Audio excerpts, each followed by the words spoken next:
الحق بشيرا ونذيرا وداعيا إلى الله بإذنه وسراجا منيرا فقد قال الله تعالى في كلامه المجيد وفرقانه الحميد أعوذ بالله من الشيطان الرجيم بسم الله الرحمن الرحيم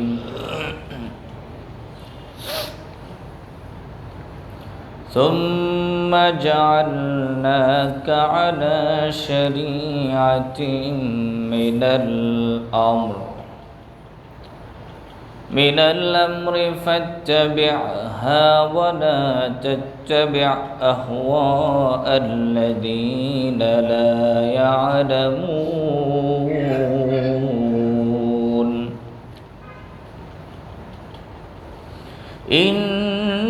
إنهم لن يغنوا عنك من الله شيئا وإن الظالمين بعضهم أولياء بعض والله ولي المتقين.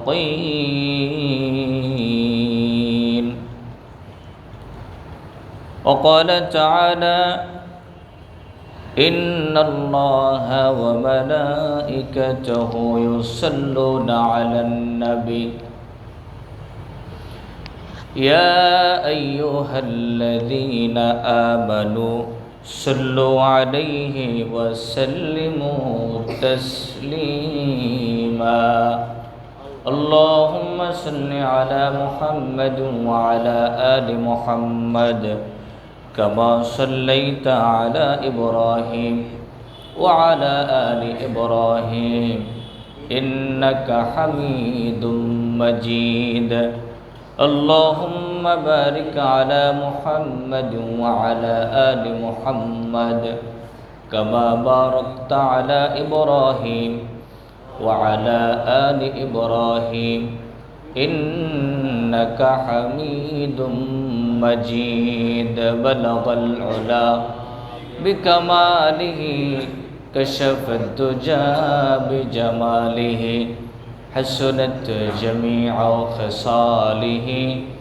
صلوا عليه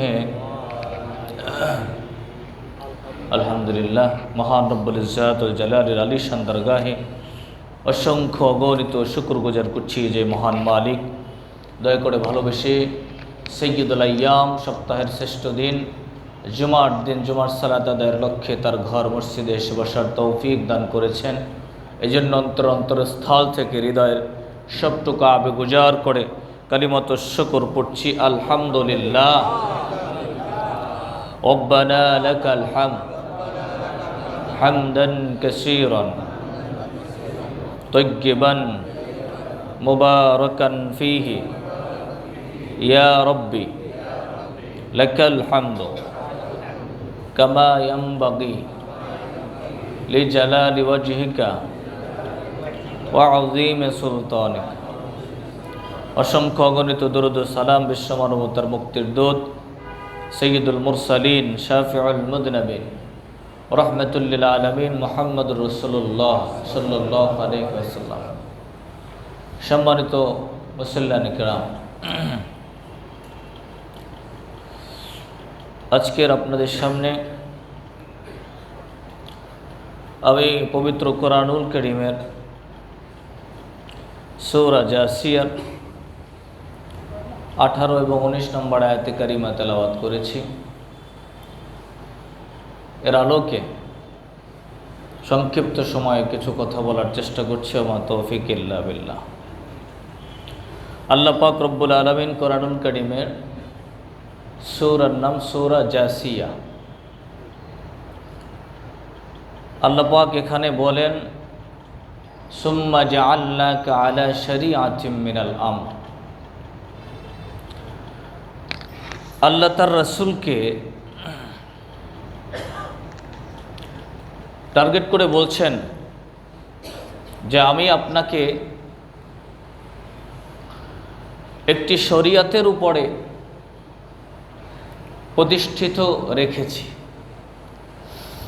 আপনাকে একটি শরীয়ত দিয়েছি, আপনি সেই শরীয়তের অনুসরণ করুন এবং আপনি অজ্ঞান জাহেলদের অনুসরণ করবেন না।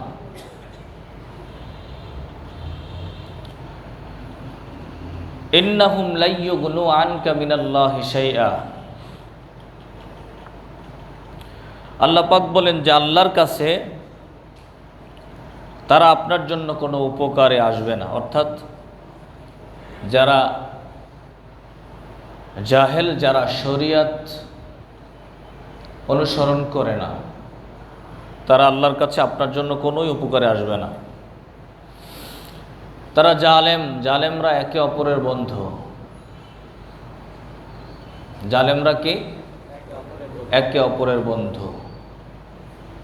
ওয়াইন্নায যালিমিনা বা'দুহুম আউলিয়াউ বা'দ। এজন্য মনে রাখবেন, যারা জালেম তাদের বন্ধু হয়ে যায় জালেমরাই।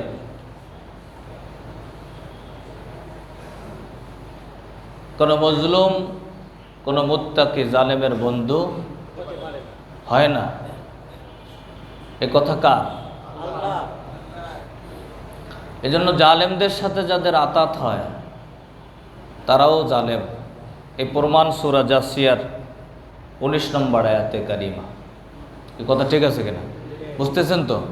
আল্লাহ বলছে জালেম বন্ধু, জালেম মজলুম বন্ধু হতে পারে না।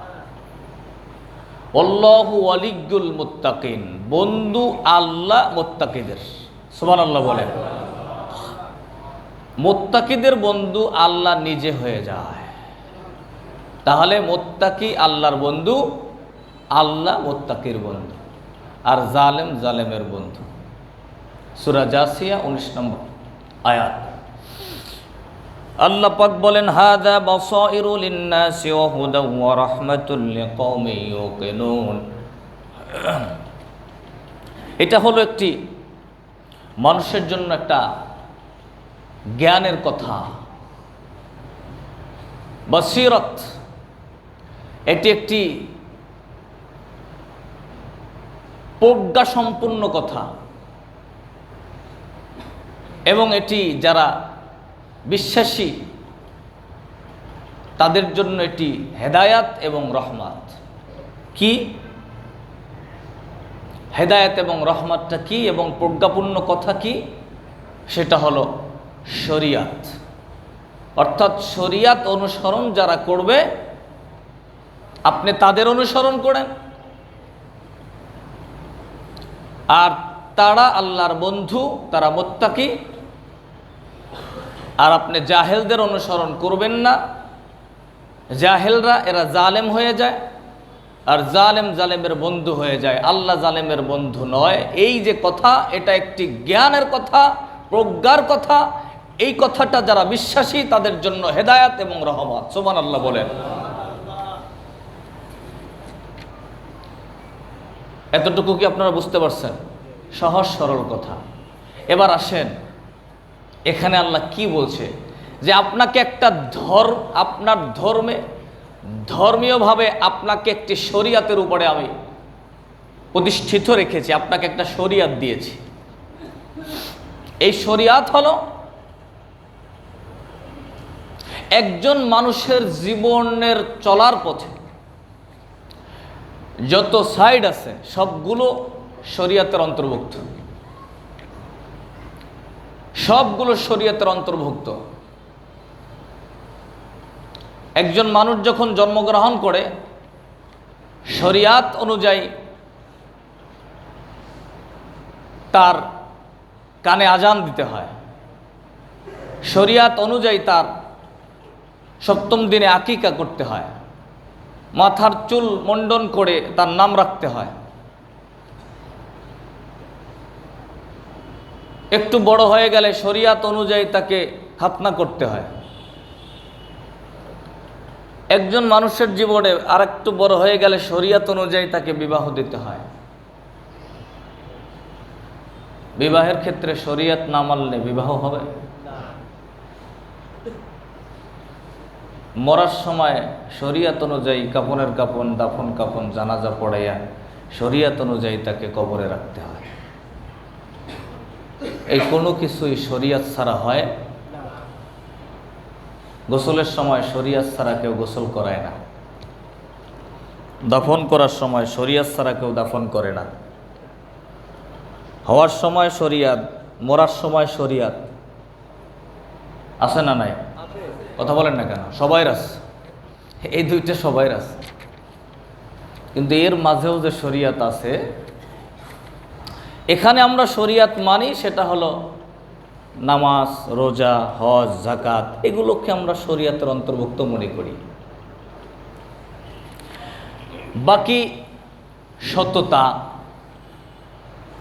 ন্যায় নিষ্ঠা, ইনসাফ প্রতিষ্ঠা, মানুষের আল্লাহর সৃষ্টির সাথে ভালো ব্যবহার করা, সদাচরণ করা, অন্যের হক নষ্ট না করা, গীবত না করা, জুলুম না করা, মালে ভেজাল না দেয়া, ধোঁকা না দেয়া,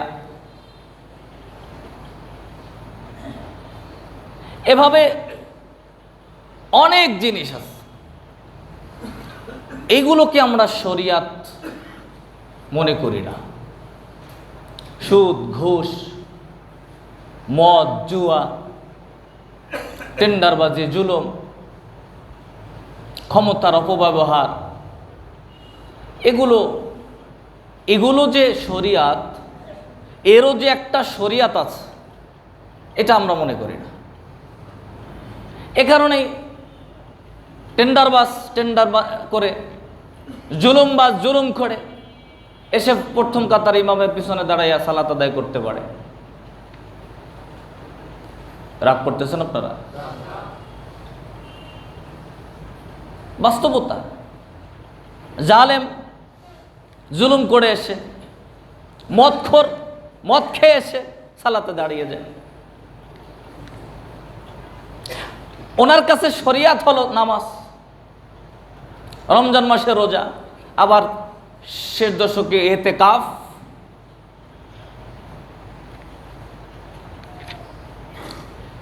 মালে ভেজাল দেয়া যাবে না, সততা,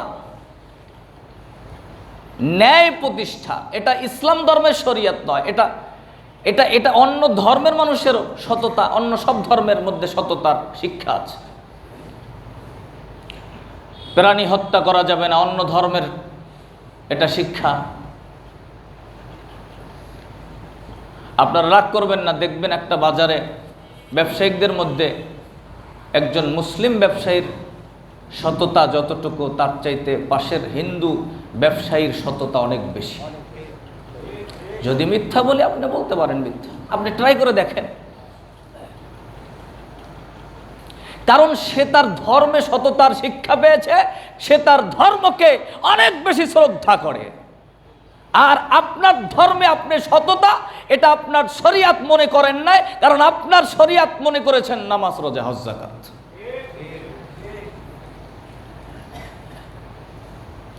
অথচ আল্লাহর কোরআনুল কারীম, গোটা কোরআনুল কারীমের মধ্যে পৃষ্ঠায় পৃষ্ঠায় আপনি যদি খুঁজে দেখেন, আল্লাহ তাআলা তার নিজের হকের ব্যাপারে যত কথা বলেছেন, হ্যাঁ এগুলো অবশ্যই 100% শরিয়াত, এর বাহিরে এগুলো ছাড়া তো হবে না। কিন্তু আপনি এগুলোকেই শরিয়াত মনে করা, অথচ আরো গুরুত্বপূর্ণ বিষয়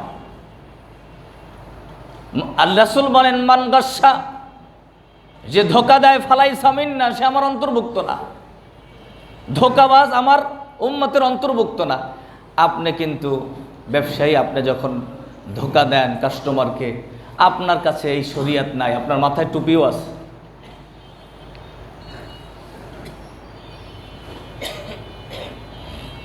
আবার অনেকে তো ধোঁকা দেওয়ার জন্যই এক পর্যায়ে যাইয়ে দাড়ি বড় করে, টুপি পড়ে, জুব্বা পড়ে। হ্যাঁ, বাস্তবতা।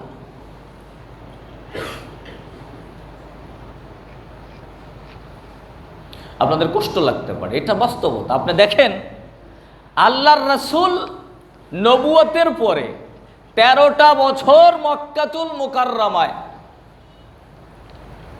13 বছর মক্কায় তিনি যে দাওয়াত দিয়েছেন, এর মধ্যে তিনি নিজে নামাজও পড়েন নাই, রোজাও রাখেন নাই, হজও করেন নাই, যাকাতও করেন নাই, এই দাওয়াতও দেন নাই। এই 13 বছরে নামাজ, রোজা, হজ, যাকাত কিছুই ছিল না। আপনাদের বিশ্বাস হয় না? বিশ্বাস হয় কিনা জানেন? নামাজ ফরজ হয়েছে কবে? রোজা ফরজ হয়েছে কবে? হিজরাতের পরে। হিজরাতের পরে মদিনায় যাইয়া, দ্বিতীয় হিজরিতে, 5ম হিজরিতে। এর আগে এগুলোর কোনো দাওয়াতই ছিল না মক্কায়। আমরা যেগুলোকে শরিয়াত মানি, আর বাকি শরিয়াতের অসংখ্য বিষয়গুলোকে আমরা গুরুত্বহীন মনে করি। অন্যায়ভাবে অন্যকে হত্যা করা, এটা অন্য ধর্মের মানুষেরও ধর্মীয় শিক্ষা। এই জন্য তারা এটাকে শ্রদ্ধা করে, ধর্মীয় শিক্ষাকে লালন করে। একজন মুসলিম অন্যকে হত্যা করাকে এটাকে কোনো এটা কোনো ম্যাটারই না।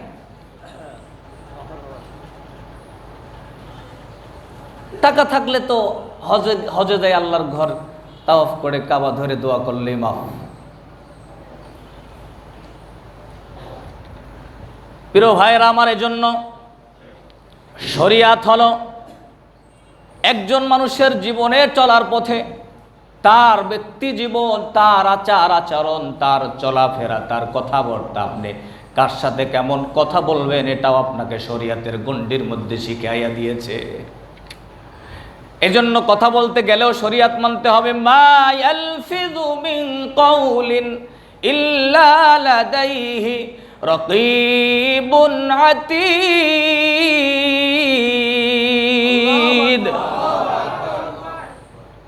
আল্লাহ এজন্যই বলে, বান্দা তোমার কথাটা মুখ থেকে বের হয়ে যাওয়ার সাথে সাথে আল্লাহ রাব্বুল আলামিনের স্পেশাল ফেরেশতারা এটা রেকর্ড করে দেয়, কারণ এটাও শরিয়াতের অন্তর্ভুক্ত। এজন্য সূরা মুমিনুনে আল্লাহ বলে, কদ আফলাহাল মুমিনুন আল্লাযীনা হুম ফি সালাতিহিম খাশিউন ওয়াল্লাযীনা হুম আনিল লাগবি মুআরিদুন। একজন মুমিন যিনি সফল কাম, ওই মুমিন কখনো অনর্থক কথা বলে। তার মানে কথা বলার ধরনও শরিয়াত। আপনি যা ইচ্ছা তাই বলতে পারবেন না, যা ইচ্ছা তাই খেতে পারবেন না। খাওয়াও শরিয়াত, বলাও শরিয়াত, হাঁটাও শরিয়াত, ধরাও শরিয়াত, চাহনিও শরিয়াত। আছে না নাই? থুতু ফেলবেন, শরিয়াত আছে না নাই? গোসল করবেন, শরিয়াত আছে না নাই? হ্যাঁ, অজু করবেন, শরিয়াত। প্রসাব করবেন, শরিয়াত। পায়খানা করবেন, শরিয়াত। সব ক্ষেত্রে একজন মুমিনের শরিয়াত আছে। একজন মুমিনের জীবনে, ব্যক্তি জীবন, পারিবারিক জীবনে, দাম্পত্য জীবনে শরিয়াত। দাম্পত্য জীবনে শরিয়াত, কিভাবে আপনি দাম্পত্য জীবন মেনটেন করবেন, শরিয়াত। একজন মানুষের জীবনে অর্থনীতি আছে, আয় ব্যয় আছে, কিভাবে আয় করব, কিভাবে ব্যয় করব, এটা শরিয়াতের 100% একটা বিশাল অঙ্গ। অথচ যেই মানুষটা শরিয়াত মনে করে নামাজ, রোজা, হজ, যাকাত, ওই তার কাছে ওই যে অর্থনীতি, আয় ব্যয়, এটা শরিয়াত মনে হয় না। এজন্য টাকা সুদী ব্যাংকে ফালায় রাইখা আরামে মাসে মাসে উঠায় আর আল্লাহর কদমে সেজদা দেয়, আর বলে রব্বানা যালামনা আনফুসানা ওয়া ইল্লাম তাগফির লানা ওয়া তারহামনা লানাকুনান্না মিনাল খাসিরিন। আল্লাহ কয়, জালেম, তুই তো শরিয়াত বোঝো নাই, তুই সুদখোর, তোর রব্বানা যালামনা আমার কাছে গ্রহণ হয় না। সুদখোরের দোয়া আল্লাহ কবুল করে না, সুদখোরের ইবাদত আল্লাহ কবুল করে না। অথচ ওই সুদখোর সে ইবাদত মনে করে সেগুলোকে আরামে, কষ্ট করা লাগে না, মাস গেলে ইনকাম, বৈশা বৈশা তো সুন্দর যায় নামাজ ভাঁজ কইরা এসে সালাতে দাঁড়ায় যায়। এই মানুষগুলো কখনো ইনসাফ প্রতিষ্ঠা করতে পারে না, এরা ইনসাফের পক্ষে না। এই মানুষগুলো দেখবেন ভালো মানুষের বিপক্ষে দাঁড়ায় আর অন্যায়কারীদের পক্ষে এদের কথা বলেন ঠিক কিনা? কারণ এরা যেহেতু ইনসাফের পক্ষে না, কারণ সুদখোর কখনো ইনসাফ প্রতিষ্ঠা করে না, কারণ সুদ সমাজে বৈষম্য দূর করে না, বৈষম্য সৃষ্টি করে। যারা সমাজে যারা সুদের সাথে লেনদেন করে তারা বৈষম্য সৃষ্টি করে। ওই যারা অর্থনীতিতে সুদ দূর করবে না, তারা আবু সাইদের রক্তের দাম দিতে পারবে না। আবু সাইদ বুক পেতে দিয়েছিল উই ওয়ান্ট জাস্টিস। এক নম্বর কথা ছিল যে আমরা ন্যায় বিচার চাই। কি কথা বলেন না কেন? আর একটা হলো আমরা বৈষম্য দূর করতে চাই। এই বৈষম্য দূর করতে হলে অর্থনীতিতেও শরিয়ত লাগবে না? লাগবে কি লাগবে না? হ্যাঁ, সুদের কারণে কি বৈষম্য দূর হয় না বৈষম্য থাকে? সুদ ভিত্তিক অর্থ ব্যবস্থা সমাজে সবচাইতে বেশি মানুষের উপরে জুলুম করে। অর্থনীতিতে যদি শরিয়ত মানত মানুষ, তাহলে এই মানুষের মধ্যে বৈষম্য দূর হতো। কেউ 100 প্রকারে খাবার খায় আর কেউ ড্রেন থেকে তুলে তুলে ভাত খায়, এটার নাম বৈষম্য দূর হওয়া না। হাজারো জীবন দিলে বৈষম্য দূর হবে না। তার আগে শরিয়তের মধ্যে আপনাকে অর্থনীতির মধ্যে শরিয়ত ঢুকাতে হবে, ঠিক কিনা বলেন? আজকের যদি সুদভিত্তিক অর্থ ব্যবস্থা দূর হয়, অর্থ ব্যবস্থায় একজন মানুষ যাকাত ভিত্তিক অর্থ ব্যবস্থা নিয়ে আসতে পারে, ওটাকেও যদি শরিয়ত মনে করতে পারে, ওই দিন এই যে আকাশ পাতাল ব্যবধান দূর হবে, বৈষম্য দূর হবে। ওটা কি বলা হয়? বৈষম্য দূরীকরণ, ঠিক কিনা?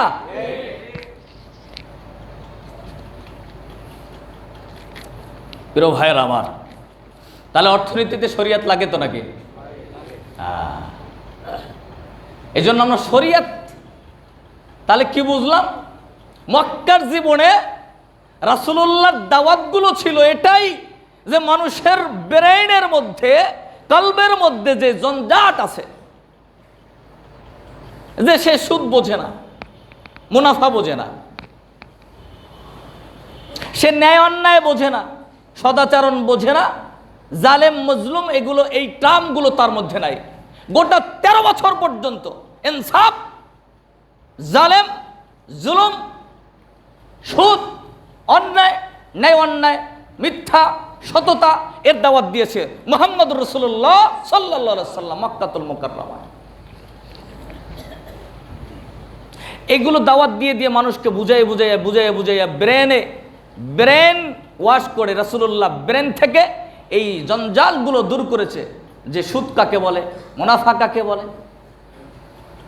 জুলুম কাকে বলে, জুলুমের পরিণতি কি, এগুলো রাসূলুল্লাহ বুঝাইছে। হিজরতের পরে যাই আস্তে আস্তে ধাপে ধাপে শরিয়তের সালাত কায়েম প্রতিষ্ঠা হয়েছে, সালাতের আয়াত নাজিল হয়েছে, এরপরে সিয়াম নাজিল হয়েছে। এগুলো সব হিজরতের পরে। এরপরে গোটা শরিয়তকে রাসূলুল্লাহ এস্টাবলিশ করার জন্য মদিনাতুল মুনাওয়ারায় আল্লাহর রাসূল শরিয়তকে রাষ্ট্রীয় পর্যায়ে প্রতিষ্ঠিত করার জন্য ধাপে ধাপে দ্বিতীয় বদর, উহুদ, খন্দক, এই সব যুদ্ধ লড়াইয়ের পর লড়াই করে করে মক্কা বিজয় হয়ে বিদায় হজের সময় শরিয়তকে, ইসলামী শরিয়তকে চূড়ান্ত পর্যায়ে রাসূল আপনি পৌঁছিয়ে দিয়েছেন, প্রতিষ্ঠিত করে ফেলেছেন। আল্লাহ পাক এই আয়াত নাজিল করে রাসূলকে জানিয়ে দিয়েছে। সুবহানাল্লাহ। তাহলে আপনাদেরকে আমি যেটা বুঝাইতে চাই সেটা হলো শরিয়ত খালি নামাজ, রোজা, হজ, যাকাত নয়। শরিয়ত হলো আপনি ব্যবসা কেমনে করবেন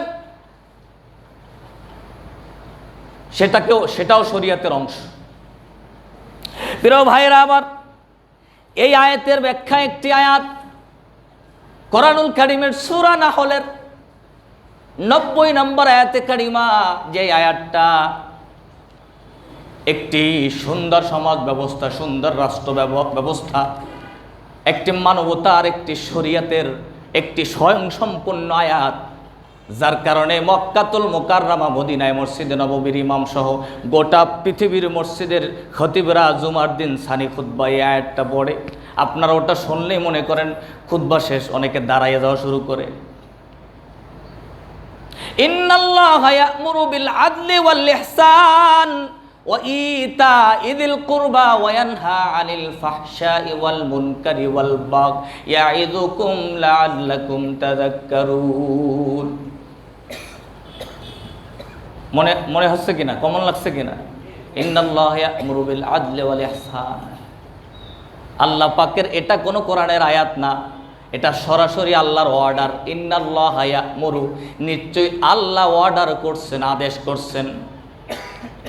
আল্লাহর আদেশ আপনার কাছে কেমন? আল্লাহ আদেশ করতেছেন বিল আদাল, ন্যায় প্রতিষ্ঠায়। উই ওয়ান জাস্টিস, ন্যায় ইনসাফের প্রতিষ্ঠা। এই ইনসাফ প্রতিষ্ঠা, এটা শরিয়াত।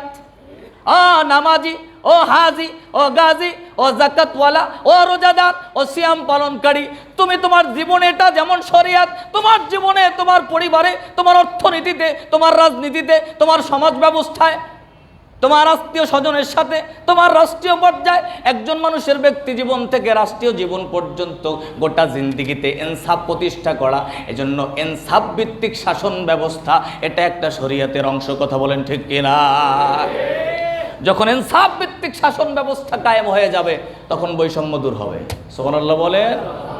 ইনসাফ ছাড়া, এটাই সানি খুতবা আমরা সবসময় বলি, খালি আমি বলি না, গোটা পৃথিবীর ইমামরা বলে। এখানে 6টা কথা, 3টা অর্ডার, 3টা নিষেধ, একটা বলার টাইম নাই।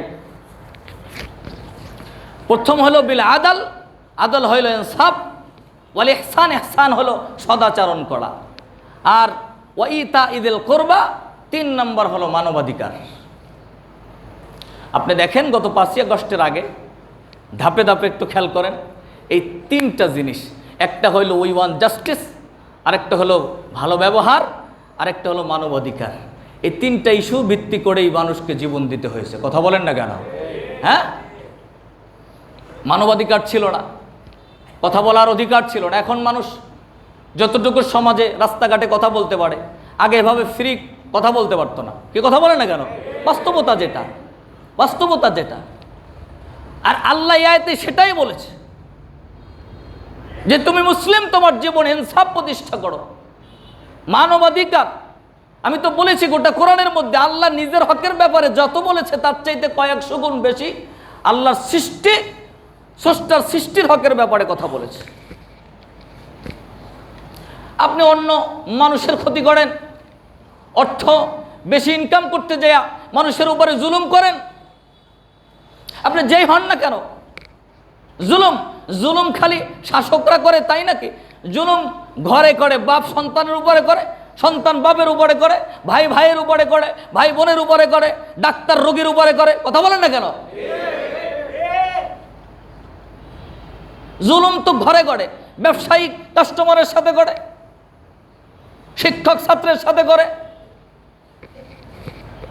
সব ক্ষেত্রে জুলুম। আল্লাহ পাক বলে ইনসাফ, জুলুম আর ইনসাফ 2টা বিষয়। আল্লাহ বলে ইনসাফ প্রতিষ্ঠা করো, জুলুম করো না। ইনসাফ আমি মালিকের রহমত, জুলুম আমি মালিকের গোসা।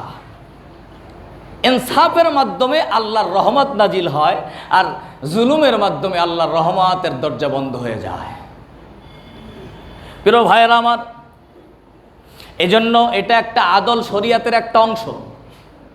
শরিয়াত এটাকে মনে করবেন। এই জন্য এই বিষয়ে যতটুকু টাইম আছে আমি সংক্ষেপে বলবো। আজকের শরিয়াতের একটা অংশ হলো আদল, ইনসাফ।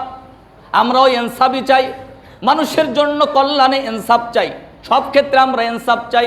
আপনিও যদি ইনসাফ চান, আমি বলে দিলাম আল্লাহ পাক আপনার জিন্দেগির আল্লাহর সাথে জড়িত হকগুলারে মাফ করে দিবে। সুবহানাল্লাহ বলেন। আল্লাহর সাথে জড়িত হক মাফ করে দেবে। ইনসাফ, আল্লাহ রাসূল সাল্লাল্লাহু আলাইহি ওয়াসাল্লাম তার জিন্দেগিটা ইনসাফ দিয়ে, জন্মের পরে মায়ের কোলে দুধ পানের সময় রাসূল ইনসাফ প্রতিষ্ঠা করেছে, মৃত্যু পর্যন্ত আল্লাহ রাসূল ইনসাফ প্রতিষ্ঠা করেছে। দুধ খাওয়ার সময় এক দুধ পান করে, আর এক দুধ ভাইয়ের জন্য ছেড়ে দেয়। বদরের যুদ্ধে সিরিয়াল করতেছে, সাহাবীদের কাতারে দাঁড়া করাই দিতেছে। তো কিছু ইয়াং জেনারেশন আছে না, যুবক আবু সাইদ মুগ্ধর মতন, যারা দৌড়ে যায় জীবন দেওয়ার জন্য প্রস্তুত হয়ে যায়, কথা বলে না কেন? এরকমের তো থাকবেই। তো সাহাবীদের মধ্যে দুই একটা ইয়াং জেনারেশন, ওরা লাফাই লাফাই সামনের দিকে চলে আসতেছে, আল্লাহ রাসূল কাতার সোজা করতেছে। এগুলো মনে করেন বানাই আনতেছি নাকি, বুখারীর বর্ণনায় তাফসীর থেকে বলতেছি, আল্লাহ রাসূল কাতার সোজা করতেছে। আর দুই একটা যুবক পোলাপান ওরা তাড়াতাড়ি শহীদ হওয়ার জন্য সামনের দিকে চলে যাচ্ছে, কারণ ইমানের জোরটা বেশি। আল্লাহু আকবার বলেন। তো একজন যুবক কাতারের সামনে চলে গেছে। তো আল্লাহ রাসূল ওই কাতার সোজা করার জন্য রাসূলুল্লাহর হাতে একটা লাঠি দিয়া একটু এই পেটের এই পাশে হালকা একটা গুঁতো দিয়ে বলছে যে কাতারের মধ্যে চলে যাও। তো সাহাবী তো রাসূলকে চিনে, এরা সুযোগ খোঁজে। এদের জিন্দিগিটাই ছিল আখেরাত কেন্দ্রিক, যে কিভাবে আখেরাত কামাই করব, এই সুযোগটা কাজে লাগাচ্ছে। ও দাঁড়াই বলতেছে, ইয়া রাসূলুল্লাহ, আপনি আমাকে লাঠি দিয়ে আঘাত করেছেন, আমি ব্যথা পেয়েছি পেটে। তো আল্লাহ রাসূল বলতেছে, যুদ্ধের ময়দানের যুদ্ধ শুরু, কাতার সোজা করতেছে রাসূলুল্লাহর ইনসাফ। আল্লাহ রাসূল চিন্তা করতেছে, এই হায়, আমি জুলুম করে ফেলেছি, আমার জন্য ব্যথা পেয়েছে। তার আল্লাহ রাসূল পোশাকটা খুলে বলতেছে, এই নাও লাঠি। রাসূলুল্লাহর হাতের লাঠিটা তার হাতে দিয়ে বলতেছে, আমি যেভাবে তোমাকে কষ্ট দিয়েছি তুমি আমাকে সেভাবে আঘাত দিয়ে প্রতিশোধ নাও। সুবহানাল্লাহ বলবেন না? কিয়ামতের ময়দানে আমি জালেমের কাতারে দাঁড় হতে পারবো? আল্লাহ রাসূল যুদ্ধের ময়দানে ইনসাফ প্রতিষ্ঠা করে। এই ছোট্ট একটা এক্সাম্পল দিলাম আপনাকে। সাহাবী ডাক দিয়ে বলে, ইয়া রাসূলুল্লাহ, ইয়া হাবিবাল্লাহ, আল্লাহ রাসূল যখন লাঠিটা হাতে দিলেন, সাহাবী লাঠিটা ফালায়া দিয়া, সাহাবী তার যুবক মানুষটা পোশাকটা টান দিয়ে খুলে আল্লাহ রাসূলের শরীরের সাথে ওই তার শরীরটা লাগাইয়া জোরে চাপ দিয়ে বলতেছে, ইয়া রাসূলুল্লাহ, ইয়া হাবিবাল্লাহ, আমি জানি না যুদ্ধের ময়দানে শহীদ হব নাকি গাজী হব, এটা গ্যারান্টি আমার নাই। তবে আমি এতটুকু জানি আমি মরে যাব একদিন কিয়ামতের কঠিন ময়দানে। ইয়া রাসূলুল্লাহ, আপনার দেহ মোবারকের সাথে আমার দেহ মোবারক লেগেছে, এই দেহ মোবারকে কখনো জাহান্নামের আগুন লাগতে পারবে না। আমি এমন একটা সুযোগের অপেক্ষায় ছিলাম, এজন্যই আমি বলেছি, ইয়া রাসূলুল্লাহ, আপনি তো কখনো কোনো মানুষের উপরে জুলুম করতে পারেন না, কিন্তু এই সিচুয়েশন ক্রিয়েট করার জন্য আমি বলেছি আপনি আমার উপরে জুলুম করেছেন। এখান থেকে আমি বুঝাইতে চাই, একজন সাহাবী যুদ্ধের ময়দানে আখিরাতকে প্রাধান্য দেয়। আমার নবী যুদ্ধের সময় ইনসাফ প্রতিষ্ঠা করে। সিদ্দিক আকবর আবু বকর রাদিয়াল্লাহু তাআলা আনহু নবীর সাথে থাইকা হুবাহু নবীকে অনুসরণ করে। আবু বকরকে দেখলেই নবীকে বোঝা যায়। সুবহানাল্লাহ বলেন। আবু বকরকে দেখলেই নবীকে চেনা যায়, কারণ তার গোটা জিন্দেগি, তার হাসা, তার চলা, তার বলা, তার সবকিছু নবীর মতন। সুবহানাল্লাহ বলেন। মানে এরকমেরই একটা মানুষ নবীকে ফলো করছে, এরকমেরই ফলো করেছে। এজন্য নবী একদিন বলে, এই আবু বকর, জান্নাতের 8টা দরজা তোমাকে ডাকতে থাকে। সুবহানাল্লাহ বলে, 8টা দরজাই তোমাকে ডাকে যে আসো আমার দরজা দিয়ে ঢুকো। এটা বলার টাইম নেই তো, আবু বকরের কথা কখন বলবো, সময় খুব সংক্ষেপ, দ্রুত চলে যায়। এই আবু বকর রাদিয়াল্লাহু তাআলা আনহু পৃথিবীতে নবীর পরেই সবচেয়ে শ্রেষ্ঠ মানুষ। তো আবু বকর রাদিয়াল্লাহু তাআলা একদিন তার একটা গোলাম খুব বেশি বেয়াদবি করে ফেলেছে, একটু দুষ্টমি করছে, একটু রাগের মাথায়। ছোট গোলাম তো, যে আমরা ছোট বাচ্চারা একটু দুষ্টমি করলে কান মোলা দেই না, আবু বকর একটা কান ধরে একটা মোলা দিছে এরকম। আর কান এমন একটা নরম জায়গা, তো মোলা দিলেই লাল হয়ে যায়। তো গোলাম ডেক দিয়ে বলতেছে, আমিরুল মুমিনিন, আপনি আমার কান মোলা দিলেন, দেখেন লাল হয়ে গেছে, আমি ব্যথা পাইছি। আবু বকর রাদিয়াল্লাহু তাআলা আনহু রাগ কমে গেলেন, চিন্তা করতেছে, এটা তো জুলুম হয়ে গেল, আমি তো তারে বুঝাই বলতে পারতাম। সিদ্দিক আকবর প্রেসিডেন্ট গোলামের কাছে এভাবে আগে একটা ছোট্ট বাচ্চার মতন কানটা আগায় বলতেছে, আমার কানটা একটু বলে দাও, কিয়ামতের ময়দানে আমি জালেমের কাতারে দাঁড় হতে চাই না, আমার কানটা একটু বলে দাও। এগুলো একটু চিন্তা করেন, শোনার জন্য বলতেছি না, একটু চিন্তা করেন তো, প্রেসিডেন্ট পারবে এটা? রানিং প্রেসিডেন্ট গোলামকে বলতেছে, আমার কানটা একটু বলে দাও বাবা, তুমি কিয়ামতে আমার আল্লাহর সামনে দাঁড় করায়ও না তো। প্রিয় ভাইয়েরা আমার, এটাকে বলা হয় ইনসাফ, ন্যায়। ন্যায়, এই ন্যায় যারা বোঝে, এই ন্যায় এটাকে যারা শরীয়ত মনে করে, ওয়া ইযা কুলতুম ফাদিলু ওয়ালাউ কানা যা কুরবা, তোমার বাবাও যদি অন্যায় করে তুমি সেখানে ন্যায় প্রতিষ্ঠা করো, ন্যায়ের কথা বলো। এই কথা কার? ইনসাফ প্রতিষ্ঠা। একজন তোমার শত্রু চুরি করলে তার জন্য যে শাস্তি, তোমার ছেলে তোমার মেয়ে চুরি করলে একই শাস্তি, এটা যেদিন প্রতিষ্ঠা হবে, এটাকে মানুষ যখন শরীয়ত মনে করবে, নামাজি, হাজি, গাজী, যাকাতওয়ালা, সিয়ামকারী যখন এটাকেও শরীয়ত মনে করবে, সেদিন সমাজের সব মানুষ শান্তি পাবে। ঠিক কিনা বলে? আমরা এটাই চাই। প্রিয় ভাইয়েরা আমার, সময় সংক্ষেপ, সর্বশেষ একটি কথা বলে আমি শেষ করব। আল্লাহ পাক রব্বুল আলামিন এই যে ইনসাফ, মানুষ কিভাবে ইনসাফ করে, আল্লাহ পাক বলেন, ইয়া রাসূলুল্লাহ, ইয়া হাবিবাল্লাহ, আপনি উম্মতকে জানায়া দেন ইনসাফের মাধ্যমে আমি আল্লাহর রহমত নাজিল হয়, আর ইনসাফ জুলুমের মাধ্যমে আমি আল্লাহর গজব নাজিল হয়। কেউ যদি ইনসাফ করা লাগে না, খালি ইনসাফের নিয়াত করে, ইনসাফের নিয়াত করলেই আল্লাহর রহমত নাজিল হতে থাকে। সুবহানাল্লাহ বলে। কেউ জুলুম করা লাগে না, জুলুমের নিয়াত করে, খালি নিয়াত আছে সামনে ক্ষমতায় গেলেই এবার ইচ্ছা মতন জুলুম করব। আল্লাহ কয় খালি নিয়াত করেছে, নিয়াতের সাথে সাথে আমার গজব শুরু হয়ে যায়। তা আপনি আপনি আপনি জোর করেও কি মালের দাম কমাইতে পারবেন? কথা বলছেন না কেন? এইগুলো তো মালিকের গজব রে ভাই। কারণ নিয়াত করে বসে আছি যে খালি ক্ষমতা পাইয়া নেই, ইচ্ছা মতন কি ফেসবো। রাগ করতেছেন মনে হয় নাকি? আল্লাহ কয় খালি নিয়াত করলেই হবে, খালি নিয়াত করলেই কাজ হয়ে যায়। এটা এমন একটা বিষয়, আদল এটা এমন একটা বিষয়, জুলুম এটা এমন একটা বিষয়, নিয়াতের উপরে কাজ। শুআবুল ঈমান, ইমাম বাইহাকি, হাদিসের এক অথেন্টিক গ্রন্থ, বিখ্যাত একটি গ্রন্থ, আব্দুল্লাহ ইবনে আব্বাস থেকে বর্ণিত হাদিস। আব্দুল্লাহ ইবনে আব্বাসকে আল্লাহ নবী যাকে সিনার সাথে টান দিয়ে লাগায় বলতেছে, আল্লাহুম্মা ফাক্কিহু ফিদ্দিন ওয়া আল্লিমহু ফিত তাউইল, হে আল্লাহ, আমার আব্দুল্লাহ ইবনে আব্বাসকে আপনি এলমে ফিকার, শরীয়তের সব জ্ঞান দান করেন। রাসূলুল্লাহ যখন বুকে লাগাইয়া টান দিছে, মুফাসসিরে কেরাম বলেন, আল্লাহ পাক রব্বুল আলামিন মুহাম্মদুর রাসূলুল্লাহর সিনার এলেমটাকে ব্লুটুথ করে আব্দুল্লাহ ইবনে আব্বাসের মধ্যে ঢুকাইয়া দিয়েছে। বেশি বলার টাইম নেই, সংক্ষিপ্ত কথা। এই আব্দুল্লাহ ইবনে আব্বাস রাদিয়াল্লাহু তাআলা আনহু থেকে হাদিস বর্ণিত। শুআবুল ঈমান ইমাম বাইহাকি বলেন, এক বাদশা তৎকালীন সময় ভালো ছিল, বাদশা খারাপ না, জালেম না, শিকারে বের হয়েছে, বনের মধ্যে শিকার করতে গেছে, দূরে রাত হয়ে গেছে, জঙ্গলের পাশে এক কাঠুরিয়ার বাড়িতে বসবাসের জন্য তিনি গেলেন। পরিচয় দেয় নাই, পরিচয়বিহীন, কারণ বাদশার পরিচয় দিলে কাঠুরিয়া গরিব মানুষ ইতস্তবোধ করবেন, তার জন্য কষ্ট হবে। সাধারণ একজন বেদুইনের পরিচয় দিয়েই তিনি মেহমানদারি শুরু করলেন। তো মেহমানের জন্য তাজিম করা এটা মুমিনের কাজ। তো কাঠুরিয়া মেহমানের জন্য আপ্যায়নের ব্যবস্থা করলেন। তো জঙ্গল থেকে তার কিছু কাঠুরিয়ার কিছু গরু ছিল, কয়েকটা গরু চলে আসছে।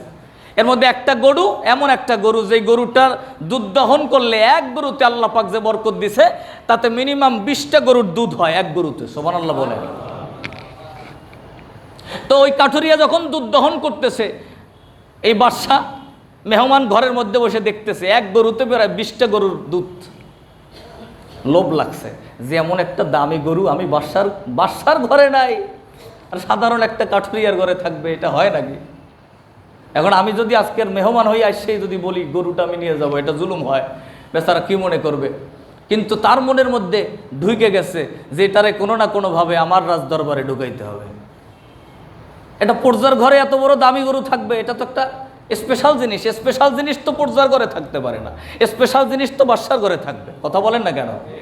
তখন মনে মনে অলরেডি চিন্তা করে ফেলছে যে কাঠুরিয়ার এই গরুটা তিনি তার ক্ষমতার অপব্যবহার করে সেটাকে তার রাজদরবারে ঢুকাই দেবে। এই যে জুলুমের খালি নিয়ত করে ফেলেছে। তো উনি পরের দিন চলে গেছে। এক সপ্তাহ পরে আবার এসে ওই মেহমানদারির, সে যে আবার মেহমানদারি হচ্ছে, ওনার উদ্দেশ্য মূলত ওটা রাজদরবারে নেওয়া। তো কাঠুরিয়া তো সেটা জানে না। কাঠুরিয়া বলছে, হ্যাঁ বন্ধু, আবার এসেছো, ঠিক আছে আসো, এখন তো পরিচিত মেহমান, আপ্যায়ন শুরু হয়েছে। তা আবার ওই গরুটাই বাদশা তো দেখে রাখছে গরুটা কেমন, কোন কালার, কেমন দেহ, ওই সেম গরুটা দুধ দহন করা শুরু করছে। আজকে দেখছে মোটামুটি 1 কেজি হতে না হতে দুধ আর হচ্ছে না, দুধ নাই। ইমাম বাইহাক্কি শাহাবুল ইমানে বর্ণনা করেছে। তো বাদশা অবাক হয়ে জিজ্ঞাসা করলে, ভাই এই গরুটা কি তোমার সেই গরুটা না যেই গরুটায় প্রায় 20-30টা গরুর দুধ হয়? বলে হ্যাঁ। তো বলে এখন মাত্র 1 কেজি দুধ হয়ে বন্ধ হয়ে গেল কেন? কাঠুরিয়া তখন বলতেছে, আমার মন বলছে আমার দেশের বাদশা মনে হয় জুলুম করা শুরু করছে। আমার দেশের বাদশা মনে হয় জুলুম করা শুরু করছে। আসলে কি সে জুলুম করে? কথা বলে না কেন? জুলুম করে? জুলুমের নিয়ত করেছে। বাদশা চিন্তা করতেছে, হায় রে হায়, আমি তো আসলেই তো জুলুমের নিয়ত করে ফেলেছি। এখন এই কথা যদি বলি আমি মেহমান হয়ে আসি, তাহলে বিষয়টা কেমন হয়? কোনো কথা বললেন না, তিনি চলে গেলেন। সপ্তাহখানিক পরে বাড়িতে যাইয়া, রাজদরবারে যাইয়া, রাতের গভীরে জায়নামাজে নামাজ পড়ে আল্লাহর কাছে হাত তুলে বলতেছে, আল্লাহ তুমি আমাকে মাফ করে দাও, আমি ভুল করেছি, আমি ভুল করেছি। আমি একজন অসহায় কাঠুরিয়ার একটি গরুকে আমি আমার ক্ষমতার অপব্যবহার করে আমার কাছে নিয়ে আসতে চাইছি। আল্লাহ এটা তো জুলুমের নিয়ত করে ফেলেছি, মালিক তুমি এজন্য নিয়ামত ছিনায় এনেছো, তুমি আমারে মাফ করে দাও। বাদশা ক্ষমা চাইছে, আল্লাহ মাফ করে দিচ্ছে। সুবহানাল্লাহ বলেন। উনি চিন্তা করছে আমি একটু যাই দেখি। আবার পরের দিন আইসা আবার মেহমানদারি হয়েছে, আজকের ওই সেম গরু দহন করতেছে, দেখতেছে হ্যাঁ ওই গরু তো আগের মতনই 20-30টা গরুর দুধ দিচ্ছে। সুবহানাল্লাহ বলেন। অবাক হয়ে বাদশা যায় বলতেছে, কি ভাই, এর আগের বার দেখলাম তোমার এই গরুতে এত দুধ হচ্ছে না, মাত্র 1 কেজি দুধ হয়ে বন্ধ হয়ে যাচ্ছে, আবার আজকের দুধ হচ্ছে। কাঠুরিয়া তখন বলতেছে, আমার মন বলছে আমাদের দেশের বাদশা ইনসাফ প্রতিষ্ঠা করেছে। সুবহানাল্লাহ বলে। বাদশা ডাক দিয়ে বলে, ভাই তোমাকে একটা কথা বলি রে, তোমার দেশের বাদশা ইনসাফ প্রতিষ্ঠা করে নাই, ইনসাফ করার নিয়ত করেছে মাত্র, এজন্য আল্লাহ রাব্বুল আলামিন তোমার গরুর মধ্যে নিয়ামত দিয়ে দিয়েছে। খালি নিয়ত করলেই নিয়ামত, ইনসাফের নিয়ত করলেই আল্লাহর রহমত, আর জুলুমের নিয়ত করলেই আল্লাহ ভাবে ছিনায়ে নেবে। এজন্য আল্লাহ হাদিসে এটাই বলেন যে রাসূল ইনসাফের মাধ্যমে দুনিয়ায় শান্তি, আখিরাতে আল্লাহর জান্নাত, আর জুলুমের মাধ্যমে আমি আল্লাহ তার উপরে রাগ করি, আমার বান্দাদের অন্তর্ভুক্ত আমি রাখি না, কিয়ামতের আদালতে মাহশারে আমি আল্লাহর দিকে তাকাবই না। এজন্য আসেন, যাদের অন্তরে যারা জুলুম করে ফেলি, যারা ইনসাফ চাই না, যারা জুলুম করেছি, এখনো সুযোগ আছে ফিরে আসার, আল্লাহর কাছে তওবা করার। আল্লাহ আমাদেরকে তৌফিক দান করুক। শরীয়ত বোঝা, ইনসাফ বোঝা, জীবনে যা করি না করি কখনো যেন অন্যায় না করি কারো উপরে, আল্লাহর কোনো সৃষ্টির সাথে যেন কখনো অন্যায় না হয়ে যায়। আল্লাহ আমাদেরকে তৌফিক দান করুক, বলেন আমিন। ওয়া আখিরু দাওয়ানা আলহামদুলিল্লাহি রাব্বিল আলামিন। আসসালামু আলাইকুম ওয়া রাহমাতুল্লাহ। যাদের সুন্নাহ বাকি কাবলা জমা আদায় করে নিন।